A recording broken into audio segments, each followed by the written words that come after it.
Assalamualaikum warahmatullahi wabarakatuh. Alhamdulillahirrabbilalamin. Wassalatu wassalamu ala ashrafil anbiya wal mursalin wa ala alihi wa sahbihi ajma'in. Alhamdulillah. Nahmaduhu wa nasta'inuhu wa nastaghfiruh wa na'udzu billahi min shururi anfusina wa min sayyiati a'malina. Man yahdihillahu fala mudilla lahu wa man yudlilhu fala hadiya lahu.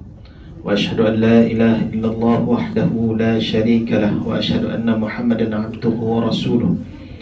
اللهم صل على سيدنا محمد وعلى آله وصحبه أجمعين. اللهم يا حي يا قيوم برحمتك نستغيث أصلح لنا شأننا كله ولا تكلنا إلى أنفسنا طرفة عين والحمد لله رب العالمين. اللهم علمنا بما ينفعنا وانفعنا بما علمتنا wazidna ilma. Ya Allah, berikanlah kami ilmu yang bermanfaat dan manfaatkanlah kepada kami ilmu yang telah kami dapat, dan tambahkanlah kepada kami ilmu yang bermanfaat. Wazidna ilma wa arinal haqqa haqqan warzuqna ittiba'ah. Tunjukkanlah kami kebenaran sebagai satu bentuk kebenaran dan rezekikan kami untuk bersamanya. Wa arinal batila batilan warzuqna ijtinabah. Dan tunjukkanlah kami kebatilan sebagai satu kebatilan dan rezekikan kami untuk menjauhinya birahmatika ya arhamar rahimin. Assalamualaikum warahmatullahi wabarakatuh. Yang dihormati dan dikasihi Barisan Jawatan Kuasa Surau daripada bernama serta pegawai kaki tangan, pengurus-pengurusan serta seluruh jemaah muslimin dan muslimat yang dirahmati oleh Allah Subhanahu wa taala. Ucapan alhamdulillah, kita panjatkan kesyukuran kepada Allah Subhanahu wa taala di atas segala bentuk kenikmatan yang dikurniakan kepada kita. Dan nikmat yang terbesar sekali adalah nikmatnya iman, nikmatnya Islam, nikmatnya kita mengenal Allah Subhanahu wa taala, nikmatnya kita tahu tujuannya kehidupan kita. Tanpa nikmat iman dan Islam, mungkin kita pun sedang berguling-guling di hadapan kuil. Kerana tanpa hidayah Allah Subhanahu wa taala, maka kita tidak tahu apa tujuan saya hidup dan ke mana kehidupan saya berakhirnya. Maka beruntunglah mereka yang beruntung, dikurniakan, diberikan hidayah Islam, berikan hidayah iman. Moga-moga Allah Subhanahu wa taala berikan ketetapan sabar pada hati dan jiwa kita dan mendapatkan husnul khatimah insya-Allah. Amin ya rabbal alamin. Tuan-tuan yang dirahmati oleh Allah Subhanahu wa taala, tajuk perkongsian kita pada tengah hari ini adalah bagaimana untuk kita menjadi mukmin yang super. 7 ciri-ciri mukmin yang dipersiapkan oleh Allah Subhanahu wa taala kepada Nabi sallallahu alaihi wasallam ketika mana baginda mula-mula dilantik sebagai rasul. Seperti mana seorang pemain bola sepak, dia akan dilatih sekuat tidak lariannya, sekuat tidak defense-nya, sekuat tidak sepakannya, supaya menjayai pertandingan yang perlawanan yang diharungi. Begitulah persiapan ke atas Nabi SAW. Bukanlah Allah Subhanahu Wa Taala melantiknya menjadi Rasul dan pandai-pandai kamulah nak hidup, pandai-pandai kamulah sampaikan macam mana pun, yang penting mereka beriman. Tidaklah Allah Subhanahu Wa Taala biarkan daripada ucapannya, tingkah lakunya, matanya, penglihatannya, pendengarannya, melainkan semuanya dituntun oleh Allah Subhanahu wa taala. Firman Allah, "Wa ma yantiqu 'anil hawa in huwa illa wahyu yuha." Apa yang diucapkan itu bukanlah daripada hawa nafsu Nabi sallallahu alaihi wasallam semata. Bahkan ia dituntun daripada Allah Subhanahu wa taala. Jadi kita akan menyentuh bagaimana Allah Subhanahu wa taala mempersiapkan satu role model, satu model khatimul anbiya yang menjadi uswatun hasanah, contoh yang terbaik bagi manusia ini. Bagaimana Allah Subhanahu wa taala bentuk diri Nabi sallallahu alaihi wasallam bersama the first generation yang beriman bersama Nabi sallallahu alaihi wasallam. Dalam surah Al-Muddathir ada 7 ciri-ciri yang Allah Subhanahu wa taala terangkan, wahai Muhammad, sekarang ini masa untuk rehat sudah habis, masa untuk kamu tidur panjang sudah habis. Dengan Allah Subhanahu wa taala sebutkan, a'udzubillahi minasyaitonir rajim, bismillahirrahmanirrahim. Ya ayyuhal muddaththir wahai orang yang berselimut. Dithar dalam bahasa Arab ini adalah pakaian pada lapisan kedua yang dipakai oleh manusia, baik selimut, baik jaket, baik kain tebal. Tapi pakaian yang lapisan luar dia. Kalau pakaian yang pertama yang kena kulit kita ini dipanggil syiar dalam bahasa Arab. Yang Nabi SAW kata, Al-Ansaru syiarun. Orang Madinah ini, orang Ansar ini syiar dekat dengan kami, sangat istimewa untuk kami. Wan nasu, dan manusia lainnya dithar.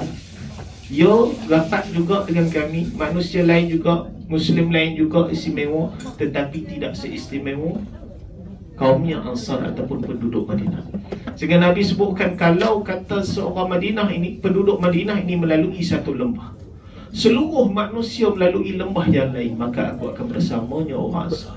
Dekatnya dan istimewanya orang Ansar pada hati Nabi SAW, kerana mereka lah yang mewelcomekan Nabi, yang menjemput Nabi, menerima hijrahnya Nabi SAW, bantu awal dakwahnya Nabi SAW tatkala negeri-negeri penduduk-penduduk menolak dakwah Nabi SAW. Allah kata, ya ayyuhal muddathir, wahai orang yang berselimut. Kenapa manusia berselimut? Manusia berselimut kerana rehat, manusia berselimut kerana sejuk, dan manusia berselimut kerana ketakutan.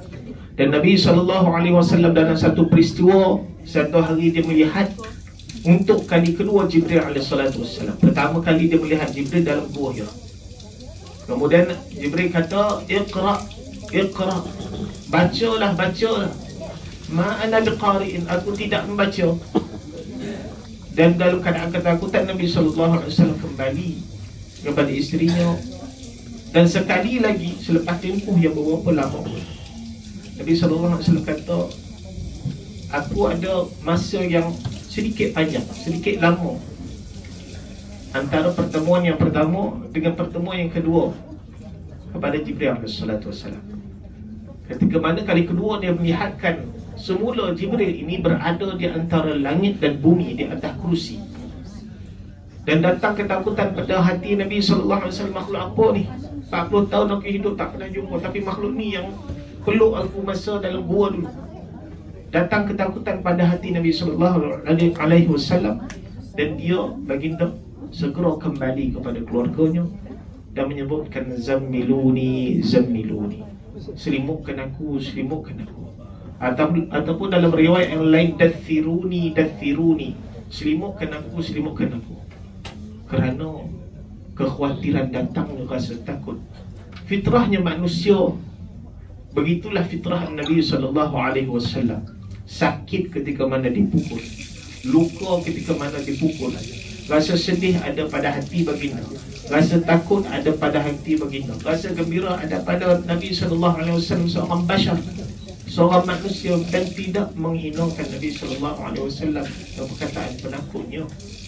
Dah, Nabi SAW seperti manusia yang lainnya, makannya, berehatnya, tidurnya, berkahwinnya. Ini fitrah manusia yang wajar dan boleh diikuti oleh manusia lain. Dan dia kembali kepada isterinya Khadijah dan berkata, selimutkan aku, dan Khadijah menenangkan dia, mengatakan, kamulah yang menjaga keadaan anak-anak yang yatim, menolong orang yang susah. Bagaimana Tuhan akan menzalimi kamu? Menenangkan. Ini sifat dan ciri-cirinya wanita yang solehah, wanita yang Allah SWT sebutkan, kamu berkahwin ini untuk apa? Litaskunu ilaiha, supaya kamu tenang dengan perempuan tu. Allah tak sebutkan supaya kamu tenang dengan suami kamu, sebab sifatnya lelaki ini adalah qawiyul amin. Seperti Nabi Musa, kuat bekerja, kuat beribadah, amin, amanah dalam pekerjaannya, amanah dalam ibadahnya. Itu sifat lelaki. Bukan lelaki ini saya tak tenanglah dengan ibadah. Tugas lelaki ini memberikan perlindungan, memberikan hak-hak nafkah yang diwajibkan. Itu lelaki. Yang menenangkan perlu itu wanita, perempuan. Yang perlu kita persiapkan, kita bertanyakan, apakah kita siapkan anak-anak perempuan kita untuk menjadi tenang padanya, baik suami-suami dia, menantu kita nanti. Itu tanggungjawab ibu dan ayah. Jadi kita, ibu-ibu muslimat juga boleh bertanya, apakah saya ni termasuk golongan wanita yang soleh, ataupun suami saya ni pening dengan saya, suami saya serabut dengan saya, belum capai lagi menjadi wanita yang solehah. Kemana kita serabut dengan dia, kemana kita pening dengan dia. Kerana sifat wanita yang solehah itu menenangkan. Jadi Allah Subhanahu Wa Taala bagi Nabi Sallallahu Alaihi Wasallam dengan muddathir, orang yang berselimut, dengan panggilan pujukan dan kasih sayang. Boleh saja sebut ya Muhammad, ya Rasulullah, bangkit, bangun. Tapi panggilnya dengan wahai orang yang berselimut. Kerana orang Arab ini cara mereka memujuk dan cara mereka memanggil sesuai dalam keadaannya.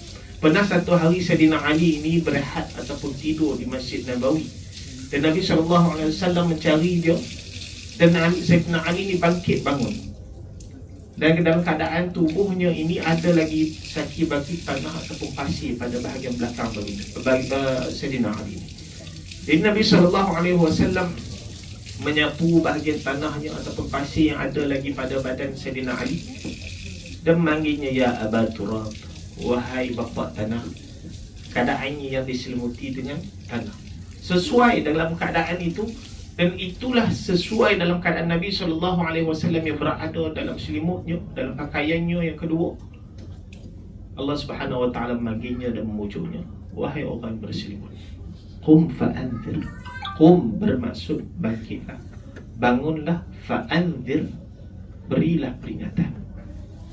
Sejak daripada turun ayat ini, maka Nabi SAW sebutkanlah tafsir, tak pernah lagi ada tidur yang panjang, tidak pernah ada lagi rehat yang panjang, sehinggalah kewafatan Nabi SAW.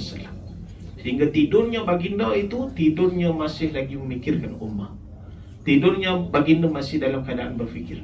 Tidurnya itu tidak macam kita tidur deku mati habis. Tidurnya Nabi SAW dengan penuh hikmah.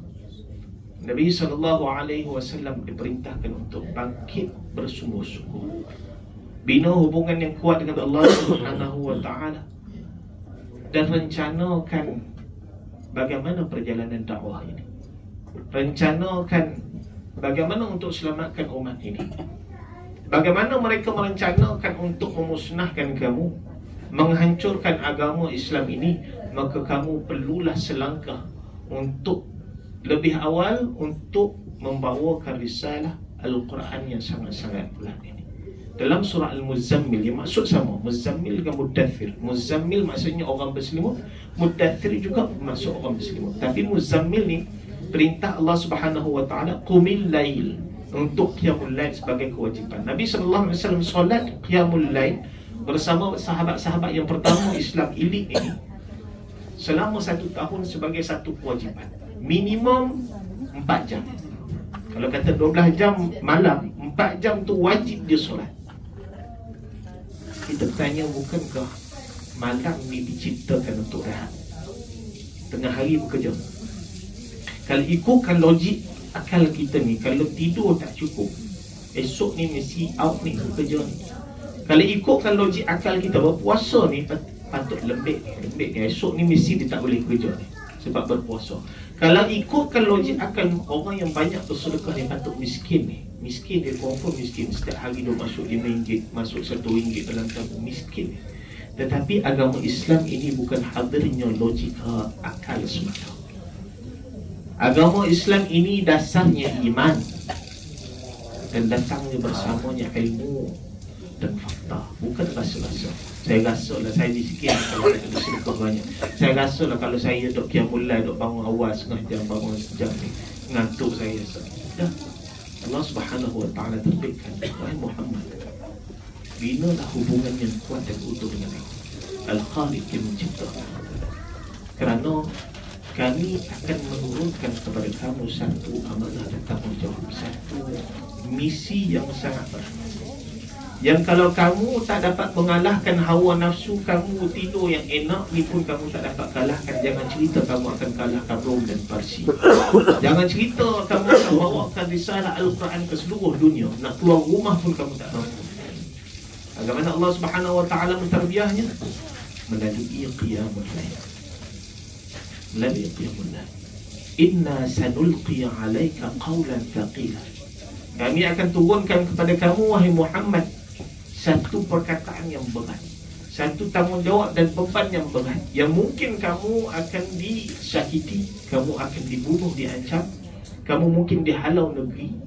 Tapi kalau kata hati kamu itu seperti kaca nipisnya, sikit-sikit merajuk, sikit-sikit sedih, sikit-sikit merajuk, orang tegur merajuk, sedih, tarik diri, berundur diri, maka kamu tak akan mampu pun membawakan mesej yang sangat hebat.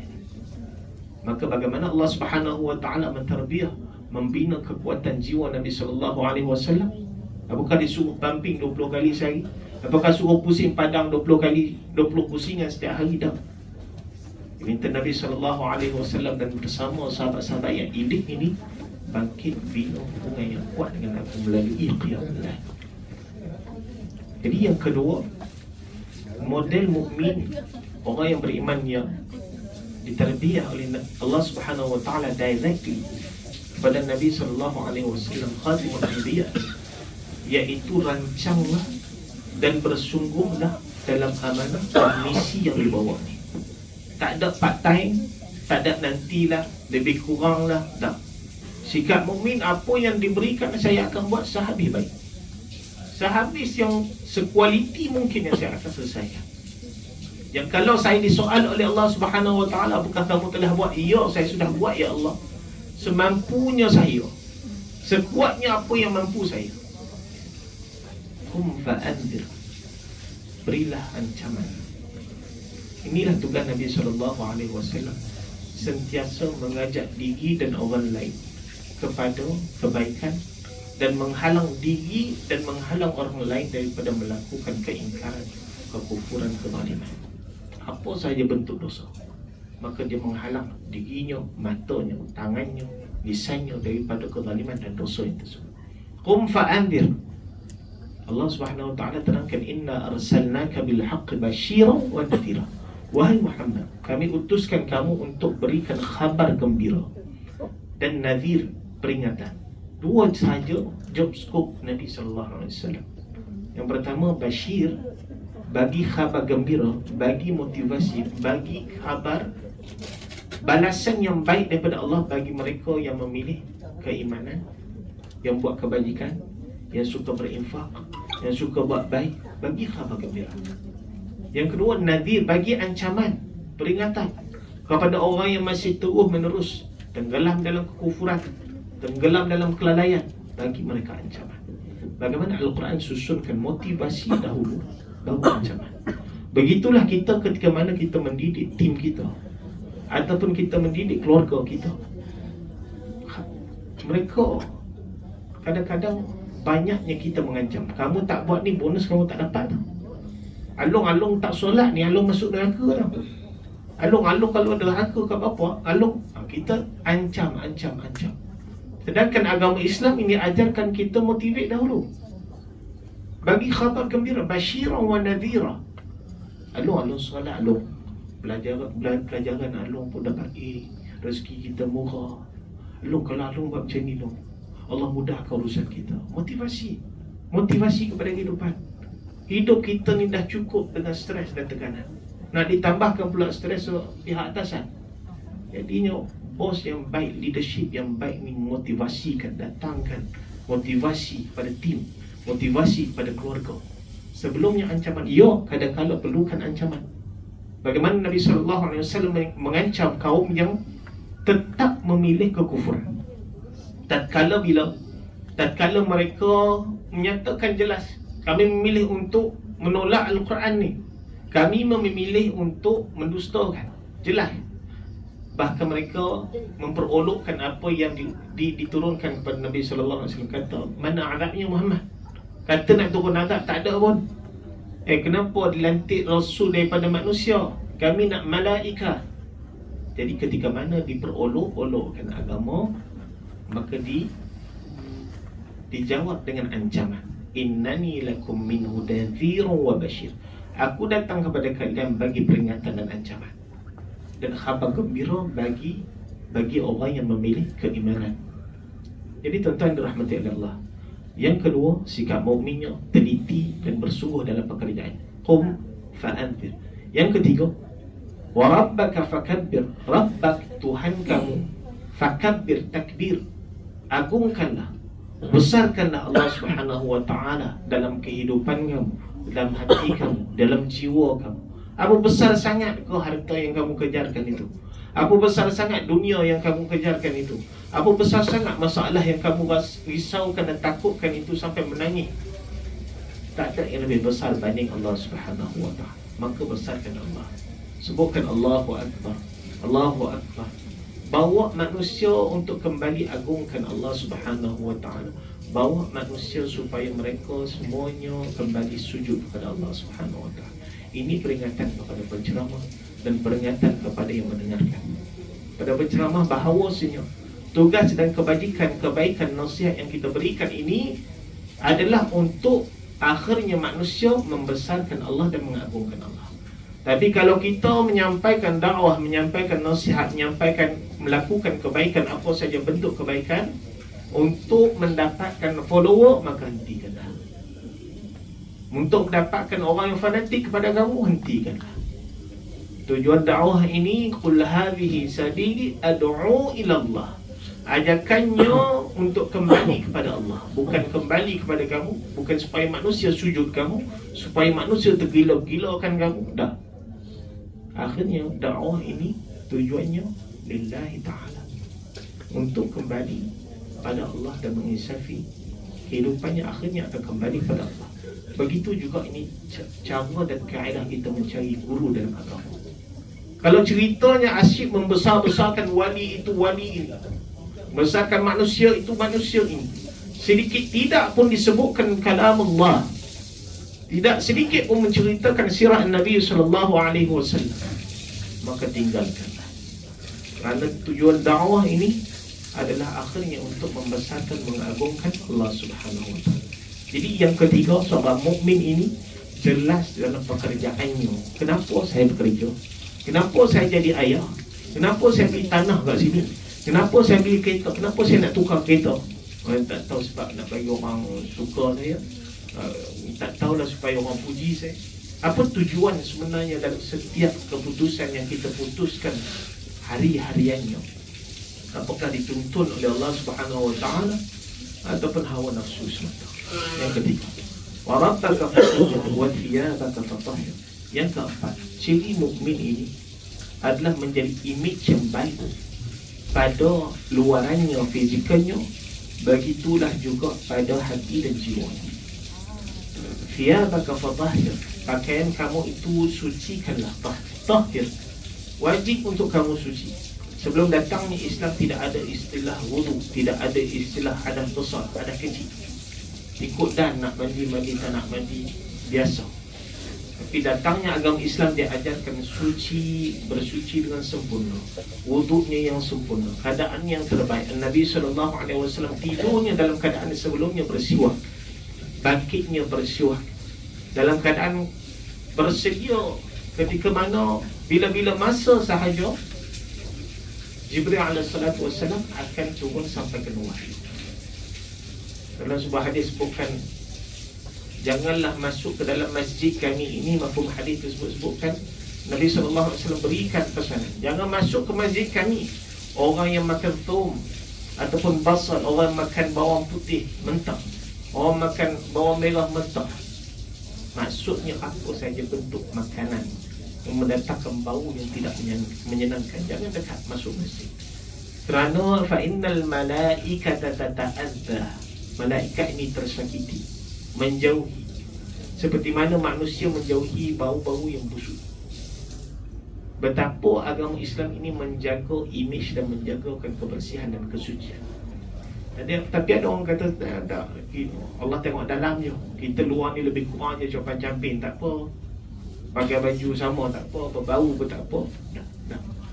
Nabi SAW ketika mana memilih seorang lelaki untuk menjadi ambassador menyampaikan agama Islam, Nabi tak pilih yang gigi rongak, Nabi tak pilih yang boros, Nabi tak pilih yang sakit-sakit, tempak. Nabi pilih yang keadaannya yang paling baik, Sehingga kan seorang sahabat ini bertanya, ya Rasulullah, apakah termasuk kesombongan orang yang pakai pakaian yang baik dan ni'al selipornya, sandalnya selipor yang baik? Dah, Nabi kata tidak. Innallaha jamilun yuhibbul jamal. Allah ini maha indah, sukakan keindahan. Dalam Al-Quran juga sebutkan, wala tansa nasibaka minad dunya. Jangan kamu lupa bahagian kamu, wahai orang beriman, adanya atas dunia. Bahagian yang halal dan tayyibah. Bahagian yang kamu di atas dunia ini untuk diambil dengan benar. Tidak ada masalah untuk merasakan kebaikan pakaian yang bersih, pakaian yang baik, selipar yang baik. Tidak bermaksud kesombongan. Apakah yang dimaksudkan sombong itu? Nabi SAW terangkan, orang yang menolak kebenaran. Dia tahu benar, tapi disebabkan orang tak suka, nampak macam minoriti je. Saya pun betul, saya tahu benda tu betul, tapi saya tolak. Ini sikap orang sombong, menolak kebenaran selepas dia tahu itu benar. Yang kedua, dia menghinakan orang lain ataupun merendahkan orang lain. Anak orang lain semuanya jahat, anak orang lain semuanya teruk, keluarga orang lain semuanya jahat, kita sahaja yang sempurna. Ini sikapnya takabur yang tidak akan masuk syurga. Orang yang ada mithqala dzarrah, sekecil zarrah rasa sombong dalam hati, tidak akan masuk syurga. Jadi sikap mukmin tidak ada kesombongan pada hatinya. Sikap mukmin sentiasa mujahadah, datangkan pada image yang terbaik pada fizikalnya. Begitulah juga hati dan jiwa yang dibersihkan. Kata Imam At-Tabrani, bagaimana dia bermujahadah untuk membersihkan jiwanya daripada penyakit sombong, hasad, dengki, amarah dan lainnya. Begitulah dia tidak meredai penyakit-penyakit ini, kotoran ini pada jiwanya, seperti dia tidak meredai kotoran itu kena pada pakaiannya. Wa thiyabaka fatahhir. Yang keempat. Yang kelima, mukmin yang super, yang hebat ini, mereka ini meninggalkan warrujza fahjur, meninggalkan apa sahaja bentuk dosa, kecil ke yang besar ke, yang mendatangkan azab Allah Subhanahu wa taala. Pernah tak kita bila kereta rosak, telefon hilang, kasut koyak, datang sahaja musibah-musibah yang tak terjangka kan?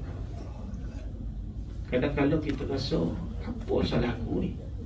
Berturut-turut datang musibah, berturut-turut datangnya ujian. Pertamanya, terimalah hakikatnya hidup kita di atas dunia ini adalah ujian. Suka ataupun tidak, kita berhak untuk diuji. Ada seorang perempuan, seorang wanita Muslimah awal 40-an, tiba-tiba dia beritahu dia kena kanser stage 4, stage yang keempat, stage 4. Dan dia bertanya, why me? Kenapa aku? Kenapa aku yang kena? Tak orang lain. Aku pada kemuncak kejayaan ni, dengan barang kosmetik yang tengah laku, keadaan fizikal saya sihat, tiba-tiba dia beritahu kena kanser. Apa salah saya? Why now? Katanya. Sedangkan Allah Subhanahu wa ta'ala menciptakan hidup dan mati ini, dia berluakum ayyukum ahsanu amala. Allah ciptakan kita ini, mati dan hidup ni, untuk uji mana yang paling baik amalnya. Dan kehidupan kita ini sendiri adalah satu ujian. Satu ujian. Apakah kita sabar? Apakah kita tidak layak untuk diuji? Sedarilah bahawa kita ini makhluk Allah Subhanahu wa ta'ala. Yang kedua, wajar untuk kita muhasabah setiap kali musibah menimpa.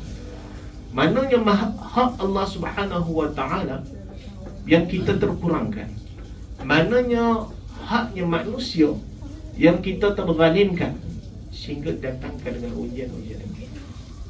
Tidaklah ditimpakan suatu ujian melainkan sebab kerana dosa tangan-tangan kita sendiri.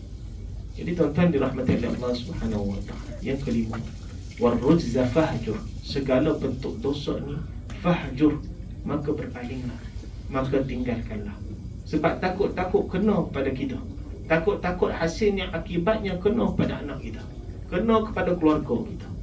Kenapa ni anak aku ni minggu lepas dah demam, minggu ni demam pula, minggu depan masuk hospital, kenapa ni? Ada seorang ustazah cerita, dipanggil ke sekolah, anak dihantar ke tahfiz. Dia kata satu, kawan-kawan dah naik dah hafazan, anak dia duduk tepat sama. Mak dia pelik, ayah pelik, cikgu panggil, ni paling dah lambat daripada silibus dah ni. Kata, apa salah anak aku ni? Apa masalah anak aku ni? Akhirnya dua orang ustaz dengan ustazah ni, apa kata kita yang bertaubat. Mungkin ada dosa daripada kita sehingga tercalik sama kepada Allah. Akhirnya mereka berdua ni dirikan solat malam, istighfar dan Allah memudahkan urusan anak-anak, memudahkan, bertambah hafazannya, keadaannya semakin baik. Rupanya kadang-kadang mungkin ada dosa-dosa daripada bahagian kita yang kita tidak istighfar, yang kita tidak bertaubat, ataupun ada haknya manusia yang kita tidak pulangkan, yang menjadikan asbab itu pun kena kepada keluarga kita semua. Waruzza fahjur, wahai orang beriman, perkara yang enteng yang buang masa kamu itu, maka tinggalkanlah. Hijrahlah, fahjur, berpalinglah. Waruzza fahjur wala tamnun tastakthir. Model mukmin yang dibentuk kepada Nabi SAW oleh Allah adalah waruzza fahjur wala tamnun tastakthir. Jangan kamu memperbanyakkan kebaikan untuk kamu mendapatkan balasan yang lebih banyak. Wahai Muhammad, kamu duk sedekah, kamu duk sampaikan Al-Quran pagi dan malam, jangan harapkan pujian manusia, jangan harapkan balasan yang baik daripada pembesar-pembesar Quraisy. Harapkanlah redha Allah Subhanahu wa taala. Allah ajarkan, wahai Muhammad, tugas kamu adalah untuk sampaikan, bukan untuk dapatkan follower, bukan untuk dapatkan ramai orang sujud kepada kamu. Dah, tugas kamu adalah sampaikan. Inilah cirinya orang yang ikhlas. Sebutkan dalam Al-Quran, innama nut'imukum liwajhillah la nuridu minkum jazaa'an wala syukur. Kami bagi makan ini kerana Allah, kami tidak mahu pun balasan. La nurid, kami tak mahu balasan jazaa'an wala syukur. Terima kasih, thank you pun kami tak harapkan. Maka orang yang tak mengharapkan daripada manusia, maka dia akan jadi orang bahagia. Kamu pujikah tak bertambah amal aku? Kamu kejikah tak berkurang amal aku? Ini cirinya orang yang ikhlas, yang akhirnya dia akan merasakan kebahagiaan. Kerana apa? Setiap tindak tanduknya dipujikah, dikejikah, beginilah hidup saya, beginilah cara saya, beginilah saya bekerja, tak berkurang dan tak bertambah. Kerana kesannya pada luaran. Jadilah yang orang yang ikhlas, maka kita akan jadi orang yang bahagia. Wali rabbika fasbir. Dan model yang ketujuh, wahai Muhammad, untuk kamu menjadi seorang mukmin yang unggul, manusia yang unggul, perlu punya sikap yang sabar yang sangat tinggi. Dan sikap sabar itu tunjangnya kerana Allah Subhanahu wa taala. Kerana Tuhan kamu, maka bersabarlah. Kerana Allah, maka bersabarlah. Kerana kadang-kadang kita orang Melayu, saya sabar ni sebab ada orang tua saya lagi dah. Haji sabar je. Kalau tak ada mak saya ni, saya dah lempang haji ni. Ada. Sikap mukmin ini, sabarnya, saya sabar ni kerana perintah Allah, bukan sebab orang tua saya, bukan sebab bos saya, bukan sebab orang lain. Sabar ini dididik kerana iman kepada Allah Subhanahu wa taala. Dan sifat sabar ini Allah Subhanahu wa taala mewajibkan ke atas Nabi sallallahu alaihi wasallam. Wasbir ala ma yaqulun. Wahai Muhammad, wajib ke atas kamu sabar atas apa yang mereka ucapkan. Mereka katakan apa? Kamu majnun, gila. Kamu sahir, tukang sihir. Mereka fitnah kamu dengan segenap fitnah. Kahin, tok bomo. Syair, tukang syair. Kadzab, pembohong. Tapi ke atas kamu wasbir, wajib ke atas kamu sabar. Tak ada saya ni boleh sabar sampai sini je, kalau lebih-lebih ni jangan cabar saya. Tak. Sikap mukmin ini, sabarnya unlimited, seperti mana dia mengetahui balasan bagi orang yang sabar itu unlimited. Ya Allah Subhanahu wa taala sebutkan, innama yuwaffas sabiruna ajruhum bighairi hisab. Balasan bagi orang yang sabar ini unlimited, seperti seorang yang diberikan cek kosong haji, tulis berapa haji nak. Macam Imam Masjidil Haram ya, mereka dapatkan gaji bulanan macam mana, diberikan cek, kamu tulis kamu nak berapa. Imam Sudan dapat tulis cek, tulis berapa kamu nak. Orang yang dah ada semuanya, Nak berapa? Apa sangat yang nak diharapkan atas muka bumi ni bila dah ada segalanya? Begitulah balasan bagi orang yang sabar. Kamu nak balasan yang tanpa had, unlimited ni, kamu juga kena sabar unlimited. Sabar yang tak ada batas. Buatlah orang macam mana pada kita? Sabar. Sabarlah di atas musibah. Sabarlah di atas kezaliman yang orang lakukan pada kita. Sabarlah di atas untuk tetap pada ketaatan, untuk kita bayar zakat, untuk kita bangun malam, memerlukan kesabaran dan kegigihan. Tapi Allah Subhanahu Wa Taala sebutkan balasannya juga unlimited seperti mana dia sabar.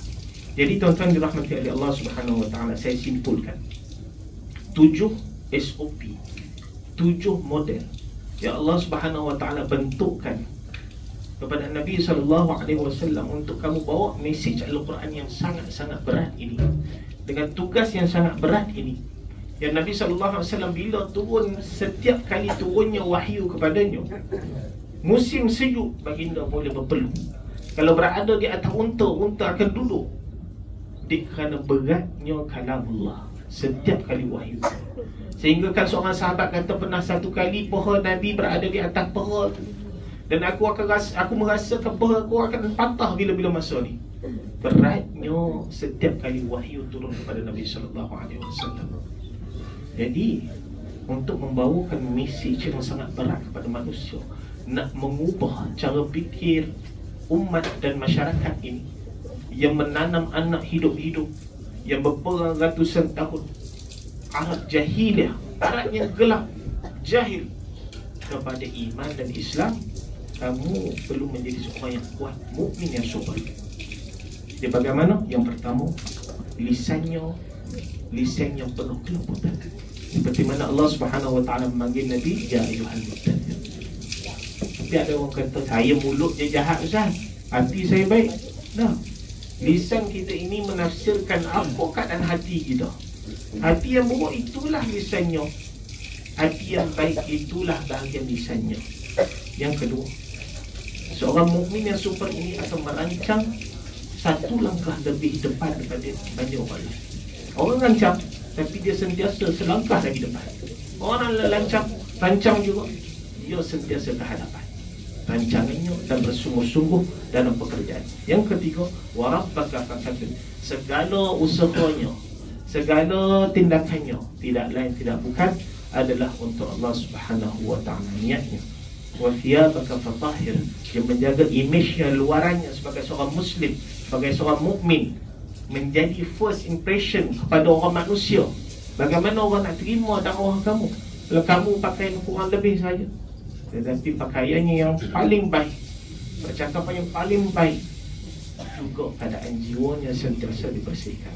Yang kelima, dia meninggalkan segala bentuk dosa kerana tidak tahu mana satu dosa yang mengangkatkan dia di atas muka bumi ini, maka dia tinggalkan perkara yang remeh-remeh, perkara yang mendatangkan kemurkaan Allah Subhanahu Wa Taala. Yang keenam, tujuan kebaikan yang dilakukan hanya saja untuk mendapatkan redha Allah Subhanahu Wa Taala, tanpa mengharapkan terima kasih kepada manusia, maka dia akan menjadi orang yang bahagia. Dan yang terakhir, dia sentiasa mendidik mujahadah jiwanya untuk bersifat dan bersikap yang sabar.